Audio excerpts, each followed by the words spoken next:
Selamat berjumpa kembali anak-anak. Hari ini kita belajar pelajaran PPKN kelas 7 bab 6 Daerah dalam Kerangka Negara Kesatuan Republik Indonesia. Pertemuan kedua. Adapun bab materi pembahasannya yang kita pelajari hari ini tentang bagian B. Daerah dalam kerangka Negara Kesatuan Republik Indonesia. Sebelum pembahasan materi, marilah kita berdoa menurut agama dan kepercayaan kita masing-masing. Berdoa mulai. Selesai. Sebelum lanjut video ini, jangan lupa tekan tombol subscribe, like, komen, dan share kepada teman-temanmu yang lainnya, supaya teman-teman dan anak-anak makin banyak menebarkan pengetahuan. Kali ini kita membahas tentang 1. Peran daerah dalam perjuangan kemerdekaan. 2. Peran daerah dalam kerangka Negara Kesatuan Republik Indonesia saat ini. Bagaimana peran daerah dalam perjuangan kemerdekaan? Bisa kita lihat dalam penjelasan berikut ini. 1. Peran daerah dalam perjuangan kemerdekaan. Kemerdekaan bangsa Indonesia merupakan hasil perjuangan rakyat di seluruh wilayah Indonesia. Seluruh rakyat berjuang bersama untuk merebut hak bangsa yang diambil oleh penjajah. Semenjak kedatangan bangsa Barat, berawal dengan melakukan perdagangan di Indonesia. Namun dengan perubahan sikap bangsa Barat yang ingin menguasai dan menjajah Indonesia, maka semenjak itu perjuangan bangsa Indonesia untuk mempertahankan hak tidak pernah kunjung padam. Kedatangan bangsa Portugis, Belanda, dan Jepang di wilayah Indonesia yang diteruskan dengan penjajahan mendapat perlawanan dari bangsa Indonesia di berbagai daerah. Perlawanan selama penjajahan Portugis, antara lain perlawanan rakyat Maluku dipimpin oleh Sultan Harun.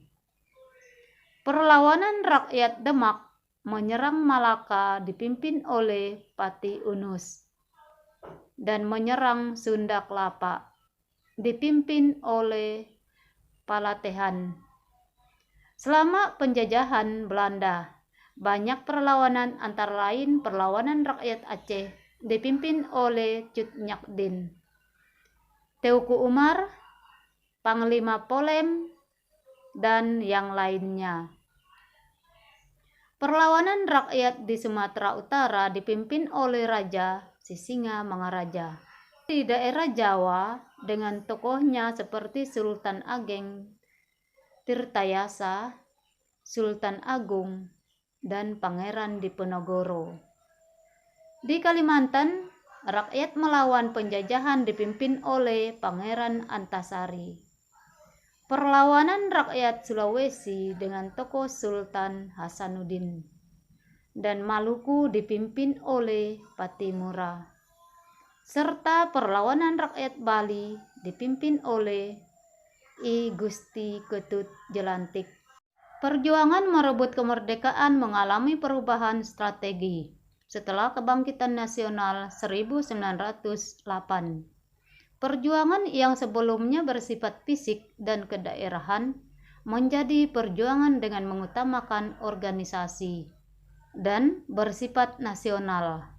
Pada saat perjuangan ini, berdirilah organisasi perjuangan di beberapa daerah seperti Jong Minahasa, Jong Islamiten Bon, Jong Ambon, Budi Utomo, Sarekat Islam, Partai Nasional Indonesia, dan sebagainya. Juga muncul tokoh asal daerah di Indonesia yang menjadi tokoh nasional seperti Soekarno, Muhammad Husni Tamrin, Muhammad Hatta, Liem Koen Hian, Andi Petarani, A.A. Maramis, Latu Harhari, dan tokoh nasional yang lain. Perjuangan ini terus berlanjut setelah kemerdekaan untuk mempertahankan kemerdekaan dari keinginan Belanda untuk menjajah kembali Indonesia. Berbagai peristiwa sejarah mencatat kegigihan para pejuang Indonesia mempertahankan kemerdekaan, seperti peristiwa pertempuran Ambarawa, peristiwa Bandung Lautan Api, perang gerilya Jenderal Sudirman, pertempuran 10 November 1945 di Surabaya, dan peristiwa perjuangan yang lainnya. Perlu diingat anak-anak, setelah kita mempelajari peran daerah dalam perjuangan kemerdekaan Indonesia, maka semakin tegas dan jelas bahwa setiap daerah memiliki peran yang penting dalam perjuangan merebut dan mempertahankan kemerdekaan. Kemerdekaan bukanlah hasil perjuangan satu atau beberapa daerah saja, namun seluruh rakyat dan daerah di Indonesia. Nilai perjuangan kebersamaan, kekeluargaan, merasa senasib seperjuangan, dan persatuan ini yang harus kita pahami dan lestarikan. Sekarang kita bahas 2. Peran daerah dalam kerangka Negara Kesatuan Republik Indonesia saat ini. Kekayaan alam dan potensi yang dimiliki setiap daerah di Indonesia sesungguhnya merupakan kekayaan dan potensi seluruh bangsa Indonesia, sehingga tidak hanya milik daerah yang bersangkutan. Pasal 33 ayat 3 Undang-Undang Dasar Negara Republik Indonesia tahun 1945 menegaskan bahwa bumi dan air dan kekayaan alam yang terkandung di dalamnya dikuasai oleh negara dan dipergunakan untuk sebesar-besarnya kemakmuran rakyat. Makna dikuasai adalah negara memiliki kekuasaan untuk mengatur bumi dan kekayaan alam yang terkandung di dalamnya. Kekuasaan untuk mengatur oleh negara dimaksudkan agar kemakmuran rakyat benar-benar tercapai. Kemakmuran yang ingin diwujudkan adalah bagi seluruh lapisan masyarakat di Indonesia, bukan untuk perorangan atau golongan atau daerah tertentu. Oleh karena itu, kekuasaan untuk mengatur bumi dan kekayaan alam harus benar-benar dipahami agar tidak disalahgunakan untuk kepentingan pribadi atau golongan. Untuk mewujudkan pembangunan nasional berkeadilan dan merata, maka penyelenggaraan otonomi daerah diharapkan mampu mengatasi persoalan yang muncul dalam kerangka Negara Kesatuan Republik Indonesia.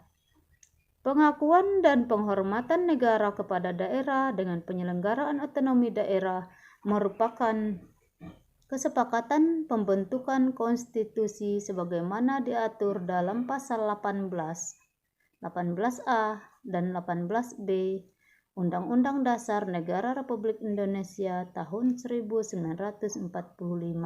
Pasal-pasal tersebut merupakan penegasan kembali mengenai bentuk negara Indonesia sebagai negara kesatuan sebagaimana disebutkan dalam ketentuan pasal 1 ayat 1 Undang-Undang Dasar Negara Republik Indonesia tahun 1945.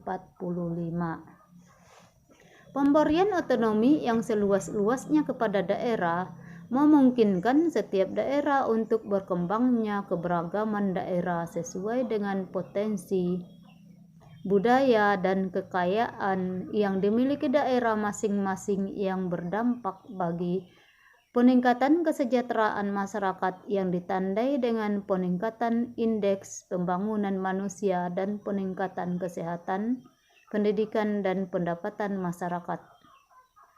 Konsekuensi dari pelaksanaan otonomi daerah yakni daerah otonom harus berperan nyata dalam mempercepat terwujudnya kesejahteraan masyarakat melalui pelayanan publik, pemberdayaan, partisipasi masyarakat, dan peningkatan daya saing daerah dengan memperhatikan prinsip demokrasi, pemerintah, keadilan, dan kekasan suatu dalam sistem negara kesatuan Republik Indonesia. Peran daerah dalam negara kesatuan Republik Indonesia antara lain sebagai berikut.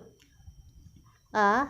Mempertahankan bentuk dan keutuhan negara kesatuan Republik Indonesia sebagaimana ketentuan pasal 37 ayat 5 Undang-Undang Dasar Negara Republik Indonesia tahun 1945 yang berbunyi, khusus mengenai bentuk negara kesatuan Republik Indonesia tidak dapat dilakukan perubahan. B. Meningkatkan kesejahteraan masyarakat dalam bidang kesehatan, pendidikan, dan pendapatan masyarakat. C. Memajukan bangsa melalui inovasi dan kreativitas aparatur sipil negara di daerah. D. Melaksanakan pembangunan nasional untuk meningkatkan pemerataan pendapat masyarakat, kesempatan kerja, lapangan berusaha, kesempatan dan kualitas pelayanan publik, dan daya saing daerah. E. Mengembangkan kehidupan bermasyarakat, berbangsa, dan bernegara yang demokratis. Demikianlah penjelasan materi kita pada hari ini. Semoga apa yang sudah dijelaskan oleh Ibu bermanfaat untuk kamu, dan semoga makin menambah wawasan dan pengetahuan tentang daerah dalam kerangka Negara Kesatuan Republik Indonesia. Sampai di sini. Sebelum kita tutup, marilah kita berdoa menurut agama dan kepercayaan kita masing-masing. Berdoa mulai selesai. Terima kasih sudah menonton video pembelajaran kita ini. Selamat berjumpa kembali di video selanjutnya. Salam sehat untuk kita semuanya.